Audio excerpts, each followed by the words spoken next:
Hey everybody, Dylan here from Iceberg TV. Today we're going to be checking out the Elevation Disc Golf Screech. Now this is Elevation Disc's version of a Zone clone. And if you're not familiar, Elevation Disc is a company that is known for making what I deem to be sometimes disrespectfully floppy discs. I reviewed their Interceptor and their Koi, and they were just so floppy that it would actually bend in my hand when I would throw a shot with it. So today we're going to check out the Elevation Disc Golf Screech, which we just got over at Disc Golf Deals USA. If you're interested in one, click the link in the description below. But I'm going to compare it to the Loft Discs Neon, my Berg, and then I do have a Zone ringer to compare it to as well.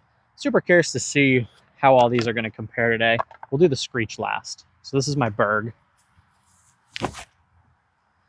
Berg is going to be the most straight of all the discs in the lineup today. This is the Neon.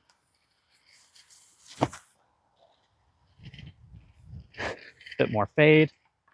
Then we've got the Zinger.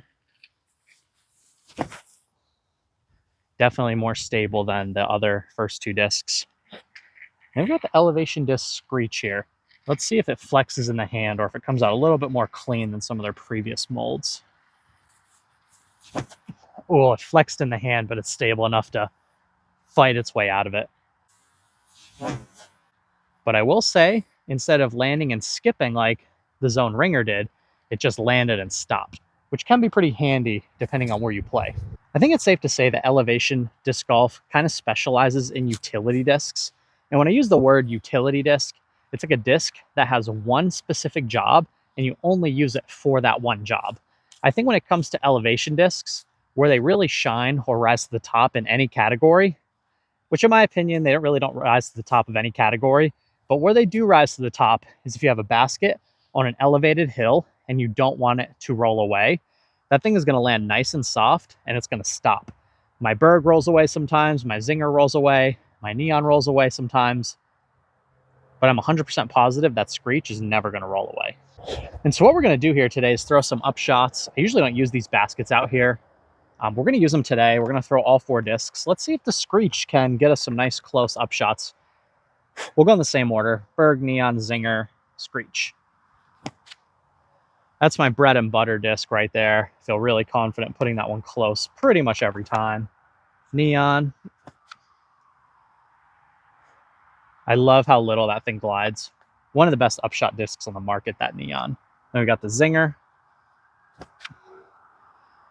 Bit more speed, bit more fade. So far the Zinger's closest. Now let's see. Screech. Oh. All right, nice and close to the basket, but I do think the Zinger is the closest.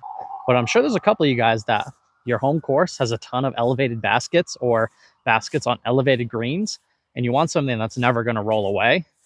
Those are the people that are actually going to want to throw an elevation disc. But for me, I'm going to lean in my Berg, my Zinger, the Neon, or pretty much any overstable approach disc. Let's throw a few more shots and see if it can change my mind. All right, let's try a couple backhands here. We're about 100 feet out. Same order.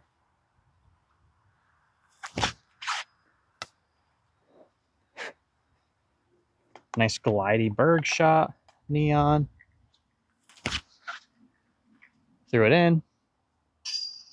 Okay, guess the Neon wins. Then we got the Zinger. And then we've got the Screech. Oh, that one feels a lot better out of the hand on backhand. Probably because backhands are going to have a lot less off-axis torque. So angles acting on the disc in a different direction than where you're trying to go, basically. A forehand's got a lot more off-axis torque than backhands have. So maybe we'll get a better release in the backhand shots. All right, this next spot's a very important one. We've got an elevated floor and a low ceiling. And if I throw past the basket, it's going to go into a creek and be gone forever. All right. This is a very important set here. Oh, that's a great shot with the Berg and slides up short. That's right inside the circle. Zinger. Oh, don't skip too far. Okay, that may go in the water. The Neon's a little better for this shot because it's really going to pump the brakes. I don't want to go too far here. Same line, but that Neon's got no glide. That's parked right under the basket. And then I like this a lot better on backhand than I do on forehand, I'll be honest. It's nice and stable. I think it's right in between like a Zone and a Neon and a Berg. It's got the low glide of the Neon and the Berg, but it's got the feel and hand of the Zone. I wish they could make the rim a little bit more stiff so it wouldn't flex as much in your hand when you're throwing it. All right, we're about 100 and something out. We're gonna throw everything in the same order one last time. This is winner take all. Whichever one's the closest is officially the greatest upshot disc of all time. All right, same order. Berg.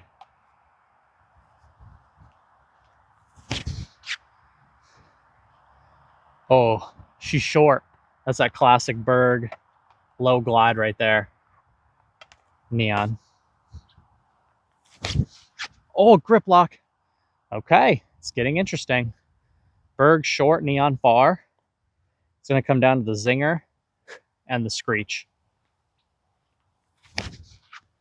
Oh, that's a nice shot. Go in. Oh, oh, tree kick right under the basket. Okay, last shot of the day. Perfection's the only option. Oh, it's got a chance. Hit the tree. Oh, unfortunate. All right, guys, elevation disc golf screech. I actually think the mold is really good. I think they really nailed that Zone clone shape. Just like with the Koi and with the Interceptor, I'd love to see their mold in a bit more of a stiff blend because it is so floppy. Again, I'm saying the same thing over and over because my biggest qualm with elevation discs in general, they're just so soft. If you throw it more than like 20 or 25 miles an hour, the disc is going to flex in your hand and bend.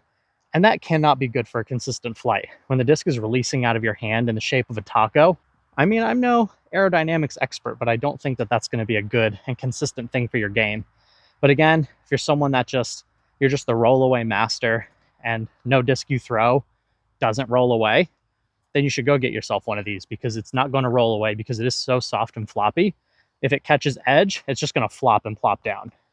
I don't think this has the structural integrity to roll. So with that being said, if that is what you're looking for, then you should go get one of these. It's a cool disc. It's kind of a fun disc, but it's not something that's going to make my bag. And in comparison to some other more consistent upshot discs, it's pretty outclassed in my opinion. But I want to give it a chance. Want to give it a try.